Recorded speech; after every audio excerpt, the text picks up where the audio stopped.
Semana da Favela em New York. Grupo de favelas brasileiras faz série de eventos e quer atrair investidores nos Estados Unidos. Saiba quais são os estados do país que tem mais de 30% da população formada por imigrantes. Vídeo impressionante. Em Las Vegas, assaltante dispara 4 vezes contra a vítima e arma falha em todas as tentativas. Alívio no bolso. Preço da gasolina cai de novo e atinge média nacional de $4,35. E atenção, o Consulado-Geral do Brasil em Miami convoca voluntários para trabalhar nas eleições de 2022. Então eu convido vocês para participarem.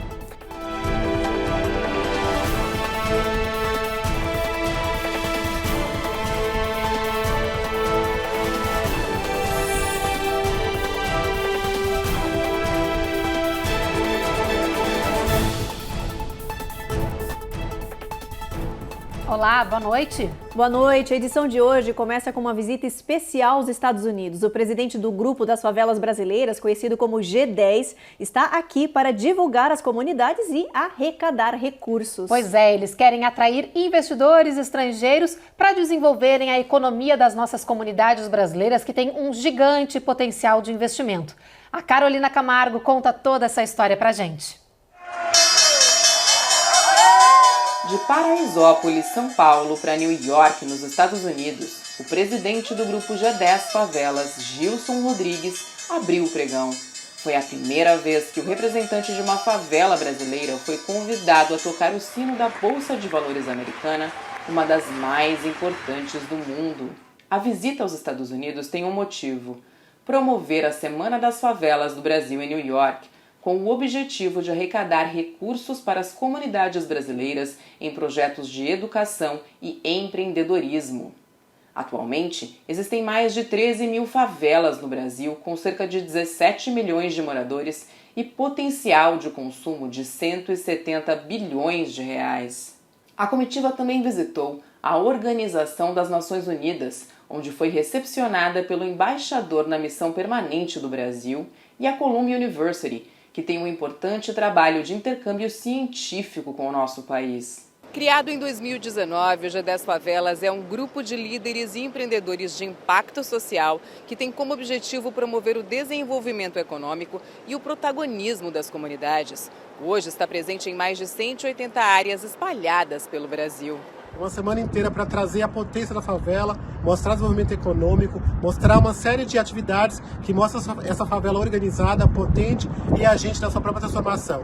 O grupo ainda promove internacionalmente pela primeira vez uma campanha que tem como meta distribuir cestas de alimentos para 10 mil famílias e combater a fome no Brasil. Pegue o seu celular e utilize ele para poder acabar com a fome, com a miséria e ajudar o Brasil a não viver um momento de desigualdade. 33 milhões de pessoas passam fome no Brasil. Nos ajude. A semana termina com um baile de gala programado para acontecer amanhã aqui em New York. O objetivo é arrecadar investimentos para as comunidades brasileiras. Agora a gente fala de eleições, porque com o aumento do eleitorado brasileiro no exterior, as repartições diplomáticas aqui nos Estados Unidos estão pedindo ajuda para as eleições de outubro deste ano. O Consulado-Geral do Brasil em Miami precisa de 250 mesários. O próprio cônsul gravou um vídeo convocando os brasileiros para serem voluntários. Olha só. As nossas eleições presidenciais estão chegando. Primeiro turno no dia 2 de outubro, segundo turno, se necessário, no dia 30 de outubro. Na Flórida, nós vamos ter eleições em Miami e em Orlando.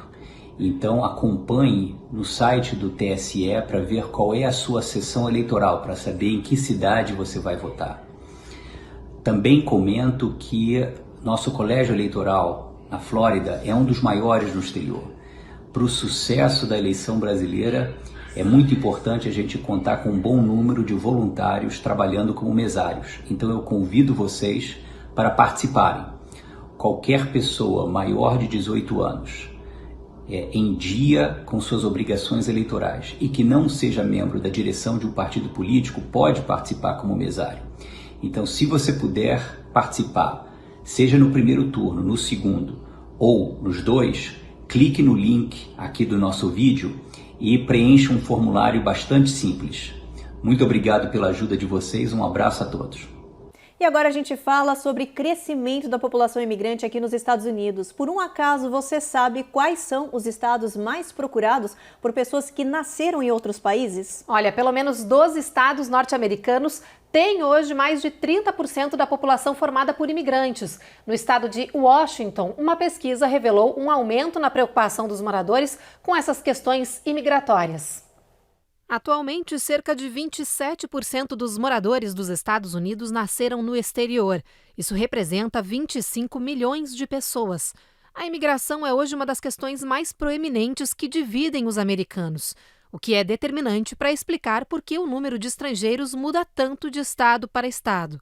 Uma pesquisa em Washington State mostrou que pelo menos 1/3 da população local não considera a imigração uma questão política, mas pessoal. Ou seja, 1/3 dos moradores acredita que todos precisam tomar ações com relação a esse assunto. Um levantamento do censo no ano passado mostrou que 2.300.000 residentes do estado são imigrantes ou descendentes diretos de alguém que nasceu fora dos Estados Unidos. Com isso, Washington passou a ser um dos 12 estados norte-americanos com pelo menos 30% da população sendo imigrante. O mapa do censo mostra ainda que somente o estado da Califórnia tem mais de 50% dos moradores como imigrantes, o que representa mais de 19 milhões de pessoas. Em segundo e terceiro lugar, vem New Jersey e New York, com mais de 40% dos residentes tendo nascido no exterior. Além de Califórnia, New Jersey, New York e Washington, outros estados também se destacam com um alto número de imigrantes, como Texas e a Flórida. Hoje, os estados com o menor número de imigrantes são Mississippi, West Virginia e Alabama. No estado de Washington, o número de imigrantes vem crescendo nos últimos anos. Em 2000, por exemplo, eram apenas 18% da população. Ou seja, em 22 anos houve um crescimento de mais de 12%. Junto com um aumento no número de residentes nacionais de outros países, crescem também os movimentos de proteção aos imigrantes no estado, levando muitos brasileiros a escolherem essa região do país para morar.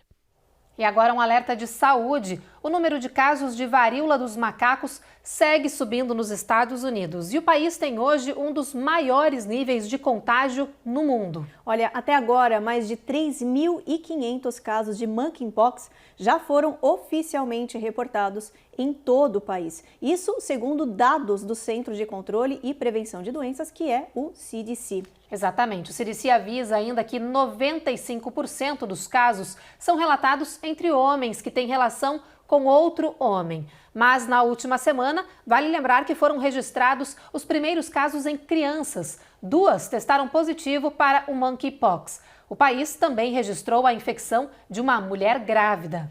Olha, o CDC disse ainda que está preocupado e que espera que os moradores aqui dos Estados Unidos entendam que o governo está vendo aí com muita seriedade esse aumento no número de casos de monkeypox. Em todo o mundo, o número de infecções já passa, olha só, de 18 mil. A doença está presente em mais de 78 países. A maioria deles nunca registrou essa doença em toda a sua história.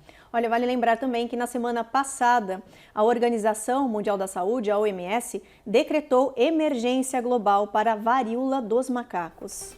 Depois do intervalo, a gente fala para vocês sobre as mudanças nas praias do estado da Flórida que estão proibindo o uso de cigarro nas areias. E a gente mostra também o registro impressionante de uma tentativa de assalto em Las Vegas, quando um criminoso disparou 4 vezes contra a vítima e em todas elas a arma falhou. Daqui a pouco a gente volta.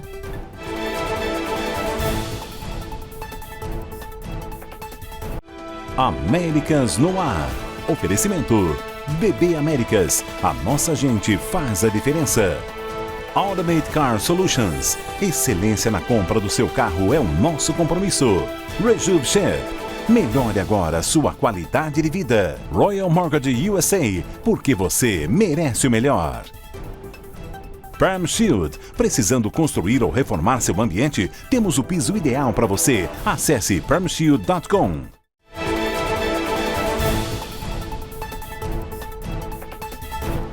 Já voltamos e para falar de cigarros. Menos de um mês depois do governo da Flórida autorizar a proibição do fumo nas praias, diversas cidades do estado estão colocando a medida em prática. Entre as regiões está o sul da Flórida. As turísticas praias de Miami devem ser as próximas a aprovar o fim dos cigarros nas areias. Quem desobedecer essa medida vai pagar multa salgada, aí como mostra Cone Rocha. Fumar cigarros em praias e parques públicos da Flórida poderá ser proibido definitivamente em cidades como Miami Beach, Del Rey e Boca Raton. A Lei do Ar Limpo, sancionada pelo governador Ron DeSantis, que permite às cidades e condados regularem o uso de cigarros em locais públicos, entrou em vigor no início deste mês. Em Miami Beach, uma audiência pública e a votação final estão marcadas para setembro. Se aprovada, as multas para quem violar a lei podem chegar até $500 e até 60 dias de prisão. Em algumas semanas, praias muito frequentadas pelos brasileiros, como Boca Raton, Palm Beach e Lake Worth Beach, poderão adotar a lei contra o cigarro e outros produtos do tabaco. Os charutos não entraram nesta lei. A lei visa proteger a saúde dos usuários e manter as praias mais limpas. De acordo com a Ocean Conservancy, que atua na limpeza de praias há 32 anos, as pontas de cigarro são lixo número 1 encontrado nas praias da Flórida. E já que a gente está falando de água, vamos falar agora de uma ameba que está assustando os moradores aqui dos Estados Unidos. Exatamente. Depois de Illinois, agora foi a vez da região central da Flórida registrar um caso de uma ameba comedora de cérebro que atacou um menino de 13 anos.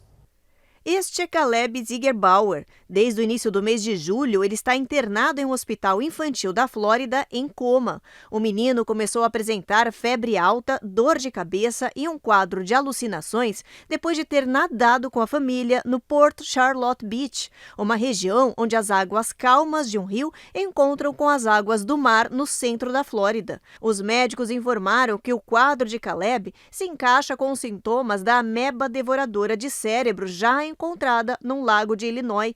Ela teria entrado pelo nariz no menino e atingido o cérebro. O CDC, o Centro de Controle de Doenças, fez 2 exames para confirmar o diagnóstico, mas os resultados foram inconclusivos. Os médicos pediram precaução das famílias que estão indo nadar na região neste verão, já que o condado de Charlotte não emitiu nenhum alerta de perigo da bactéria até agora. Essa ameba pode ser encontrada em diferentes fontes de água doce quente, água de torneira e até mesmo, em raras ocasiões, em águas onde o rio se encontra com o mar. 95% das pessoas que enfrentam essa bactéria não se recuperam.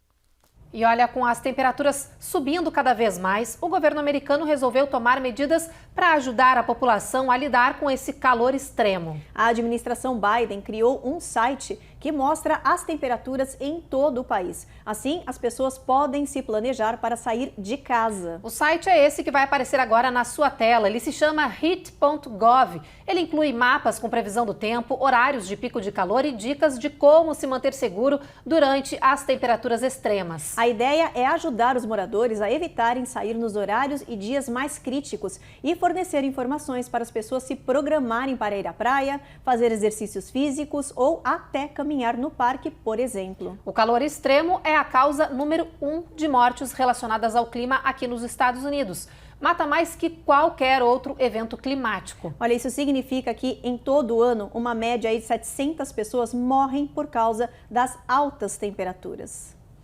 E agora, olha só essa história em Nevada. Um homem reagiu a um assalto e conseguiu escapar vivo, mesmo depois de o criminoso usar uma arma contra ele. O impressionante é que o bandido tentou disparar diversas vezes contra essa vítima, mas o revólver falhou em todas elas. Esse momento impressionante foi registrado por uma câmera de segurança. Olha só. A imagem mostra a vítima correndo do assaltante. Eles se empurram no meio da rua enquanto o senhor tenta buscar refúgio na casa do vizinho da frente. De repente, o criminoso puxa o gatilho da arma e repete a tentativa outras 4 vezes. Em todas, o revólver falhou. Depois da tentativa frustrada de atirar contra a vítima, o bandido foge em um carro preto.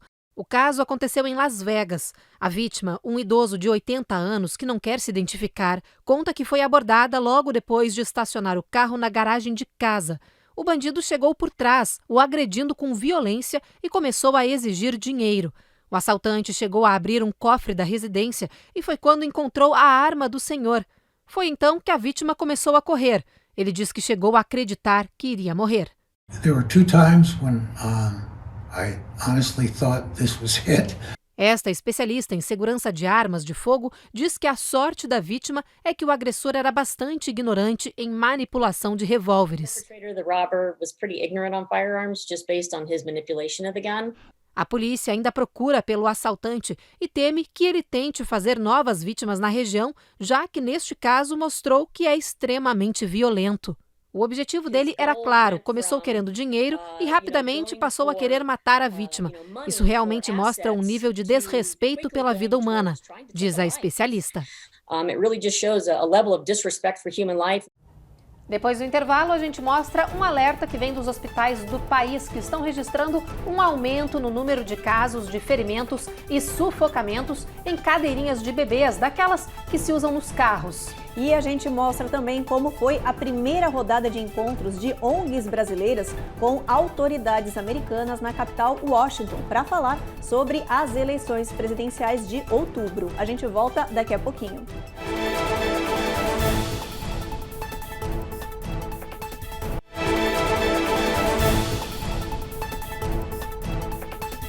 Estamos de volta e com uma notícia animadora. Médicos aqui dos Estados Unidos anunciaram o 4º caso de cura de vírus do HIV no mundo. O caso é de um homem que contraiu o vírus em 1980. Recentemente, ele passou por um transplante de medula óssea para tratar uma leucemia.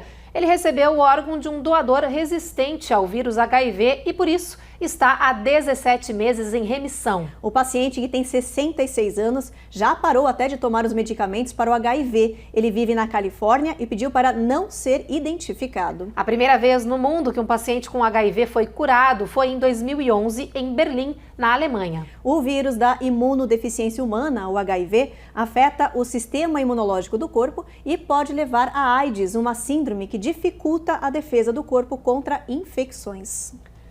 Bom, e agora a gente tem um alerta que vem da comunidade médica daqui dos Estados Unidos. Com a inflação mais alta em 41 anos, muitas pessoas estão procurando economizar onde podem. Só que, em alguns casos, essa economia pode custar bem caro. Pois é, hospitais de todo o país estão registrando um aumento no número de casos de bebês internados com problemas provocados por aquelas cadeirinhas infantis falsificadas que não são regulamentadas. Ou seja, que são produzidas fora dos padrões de segurança aqui dos Estados Unidos, mas estão ganhando cada vez mais o mercado por serem baratas. Dá só uma olhada. Os médicos pedem, não troquem a segurança dos seus filhos. These seats are not protecting the kids like they should. A chefe do setor de prevenção de lesões do Orlando Health Center diz que as cadeirinhas não estão protegendo os bebês como deveriam. Somente nas últimas semanas, neste hospital da cidade de Orlando, na Flórida, os médicos já atenderam 38 casos de crianças feridas ou sufocadas pelas cadeirinhas de carros. 27 dos casos eram de cadeirinhas falsificadas e 11 de produções estrangeiras.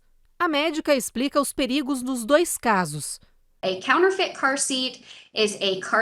Um assento de carro falsificado é um assento de carro que não é regulamentado em qualquer país. Ele é feito em qualquer lugar, sem ser testado contra colisões e outros perigos.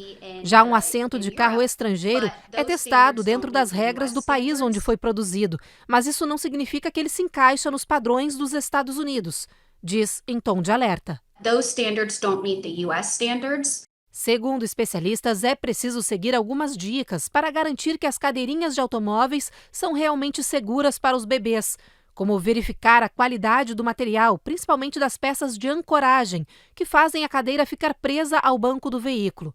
É preciso também prestar atenção na documentação do produto, que deve ter manual e cartão de registro em conformidade com as leis federais. A médica ainda acrescenta uma outra dica. As cadeiras regulamentadas nos Estados Unidos também têm as informações de rótulos em inglês e espanhol. Se eles estiverem em outro idioma, pode ser uma identificação de que o assento de carro é falsificado. Além disso, fique atento, vale a regra do barato demais para ser verdade. Se o produto tem um custo baixo demais em comparação com os outros produtos do mercado, provavelmente é falsificado e sem segurança alguma. E mudando de assunto, você já deve ter ido no posto de gasolina e reparado que o combustível parece estar mais barato, não é? Olha, não é impressão não, viu? Baixou 17 centavos desde a semana passada. Todos os dias está reduzindo um pouquinho mais, o que é, claro, um alívio para o bolso dos motoristas.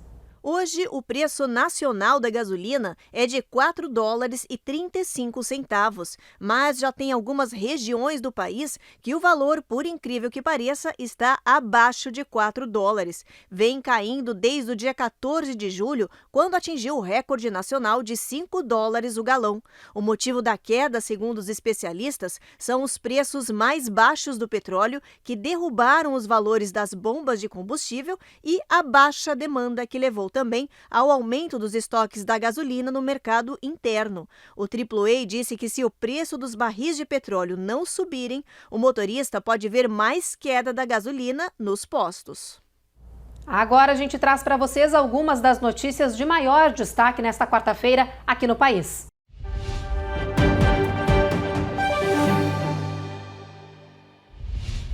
A gente começa com o anúncio do Departamento de Justiça aqui dos Estados Unidos, que começou a investigar a atuação do ex-presidente Donald Trump na tentativa de reverter os resultados das eleições de 2020. O inquérito faz parte da apuração sobre a invasão ao Capitólio pelos apoiadores do ex-presidente. Os promotores ainda estão na fase de ouvir aí testemunhas, entre elas 2 ex-assessores do então vice-presidente Mike Pence. Há interesse em saber o que teria acontecido em reuniões promovidas por Trump logo após os resultados das eleições. Os promotores também querem saber aí mais detalhes das orientações passadas por Trump a seus advogados e conselheiros em um suposto esquema de falsos eleitores para alegar que a eleição foi fraudada. Esse ainda não é um inquérito criminal formal contra Trump. Bom, e na capital Washington aconteceu a primeira rodada de encontros entre organizações não governamentais brasileiras e políticos americanos. O grupo vindo do Brasil pede que os Estados Unidos reconheçam aí o resultado das eleições logo após a Justiça Eleitoral contabilizar os votos. Ao todo, 19 representantes dessas organizações não governamentais brasileiras foram recebidos pelo Departamento de Estado daqui dos Estados Unidos e alegaram aí preocupações com a democracia brasileira. O grupo debateu o assunto com políticos e também com diplomatas, alegando que, neste momento, a atenção internacional é fundamental para as eleições brasileiras. E agora um destaque na área de saúde, que preocupa e muito as autoridades do país. Uma pesquisa revelou que 43% dos pais dizem que não vão vacinar os filhos contra a Covid-19. Esse é o percentual mais alto já registrado por essa mesma pesquisa ano a ano desde o início da pandemia. Os pesquisadores também descobriram que até agora apenas 17% dos pais de crianças entre 6 meses e 5 anos vacinaram os pequenos ou desejam fazer isso em breve.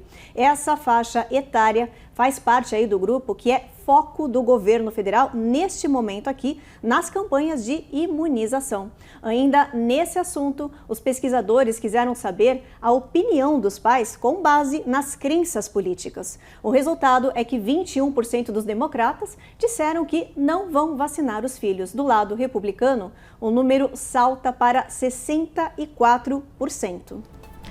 Bom, pessoal, e no próximo bloco tem reportagem especial sobre o nível do mar, que está subindo rápido demais e ameaçando a existência de muitas cidades costeiras daqui dos Estados Unidos, como Miami. E a gente fala também sobre a loteria americana, que acumula $1 bilhão e faz os moradores do país enfrentarem longas filas para tentar aí a sorte amanhã. A gente volta já já.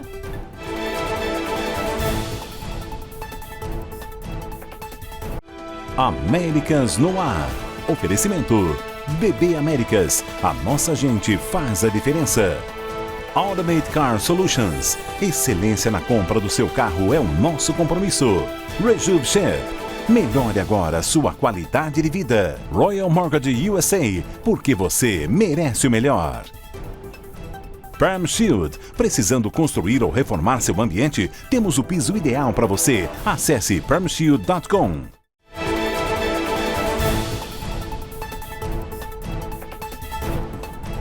Já voltamos para dar um alerta. A onda de calor recorde que atinge o hemisfério norte do globo já começou a afetar também as geleiras. E o que acontece nos polos vai ser sentido em breve em diferentes países que ficam, claro, a meio mundo de distância. Quem conta toda essa história pra gente é a Eloá Urazen.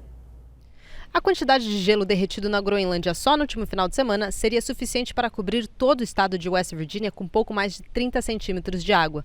Uma outra conta assustadora é essa. O volume da água é suficiente para encher mais de 7 milhões de piscinas olímpicas. Cientistas estão usando essas comparações quase absurdas para chamar a atenção para este problema que afeta o mundo todo, inclusive quem mora aqui nos Estados Unidos. A Flórida, por exemplo, sofre com enchentes constantes em decorrência do aumento do nível do mar. Da mesma forma, aqui na Califórnia, regiões costeiras também correm perigo e algumas delas, como Humboldt Bay, já estão até pensando em estratégias para mitigar os estragos causados pelo avanço do mar. As altas temperaturas registradas mundo afora preocupam os ambientalistas, sobretudo aquelas registradas na região da Groenlândia, cujas geleiras, se derretidas em sua totalidade, elevarão em quase 8 metros o nível dos oceanos. As mudanças climáticas estão em curso, portanto, os fenômenos adjuntos, que formam esse pacote todo, eles estão ocorrendo. Um deles, fruto do aquecimento global, é um acelerado degelo das calotas polares e também das geleiras das montanhas, etc. Com isso, haverá certamente uma descontinuidade no abastecimento dos rios que são formados por geleiras e também um acréscimo do nível dos mares, que devem inundar áreas não inundáveis até então, devem alterar as correntes marítimas, trazendo consequências imprevisíveis em alguns pontos, alagamento de cidades e alagamento de mangues, portanto, haverá uma alteração significativa de toda a dinâmica dos mares, dos oceanos e das costas de todos os continentes. Infelizmente, são consequências inevitáveis até então, em função da inatividade do ser humano para melhorar esse cenário de diminuição das mudanças climáticas, em função das queimadas que ocorrem nas florestas, e o Brasil auxilia bastante nessa problemática, e também do uso de combustíveis fósseis com a liberação de gás carbônico, de monóxido e outros gases de efeito estufa. E falando em recorde, St. Louis, no Missouri, que enfrentava seca intensa há 3 dias, agora está debaixo d'água. Choveu tanto, pessoal, e de repente que alagou ruas, avenidas e bairros inteiros. Os bombeiros resgataram pelo menos 70 moradores e uma pessoa morreu. Foi um recorde histórico de chuva. A última vez que a região viu tanta água assim foi em 1915. A tempestade de terça durou algumas horas, mas transformou a cidade. Inundou bairros inteiros. Em algumas áreas, a água subiu até o teto das casas, arrastou carros, árvores e fez os moradores entrarem em desespero. Imagens mostram que até a rodovia I-70 ficou alagada. Diversos motoristas tiveram que ser resgatados por bombeiros. O governo do estado declarou emergência em São Luís e enviou equipes de ajuda para a região. Os especialistas dizem que essas mudanças repentinas no tempo são consequências do aquecimento global, que afeta cada vez mais as condições climáticas e leva aos extremos. Há quase 3 décadas, a área de São Luís também inundou, com os rios Mississippi e Missouri inundando vilarejos e terras agrícolas. Durante a enchente, que ficou conhecida como a Grande Inundação do Centro-Oeste de 1993, na época, 50 pessoas morreram e mais de 70 mil ficaram desabrigadas. Os prejuízos chegaram a 12 bilhões de dólares. Na tempestade desta terça-feira, o governo ainda não anunciou quantas pessoas estão desabrigadas, nem o tamanho do prejuízo. Imagens impressionantes e tristes de São Luís, né, Evelyn? Muito, ver tudo assim debaixo d'água, a gente só espera que a população se recupere logo e que não tenham mais incidentes, né, que não tenham mais vítimas dessa tragédia que está afetando aí essa região. Com toda certeza. Bom, vamos ver então como é que vai estar a temperatura amanhã, se tem mais previsão de chuva, sol, vamos dar uma olhada? Olha, Boston, tempo encoberto, mínima de 71 graus. Nova York, tempo encoberto também, mínima de 76. Washington, tempo também encoberto, mínima de 75. Sol forte em Orlando e Miami, máxima de 90 graus, mínima de 81. Em Dallas, sol forte, máxima de 103 graus Fahrenheit, mínima de 82 graus. Um pouco mais acima, em Seattle, Washington, sol forte, máxima de 92 graus, mínima de 65. São Francisco também calor aí, máxima de 65, mínima de 58. Los Angeles, tempo encoberto. Las Vegas, tempo encoberto também, mais calor forte aí, hein, Evelyn? 101 graus de máxima. Pois é, a gente vê que o tempo está encoberto em Los Angeles, mas mesmo assim faz mais calor do que em São Francisco, que vai ter o sol brilhando o dia inteiro, né? É verdade, é verdade. Bom, tem que se preparar aí para essa onda de calor, né? Isso aí. E olha, agora a gente vai falar de um assunto no mínimo intrigante. É que uma rua na Califórnia pode ganhar o título de mais torta do mundo. Pois é, a rua é totalmente reta, mas as faixas que foram pintadas estão cheias de curvas.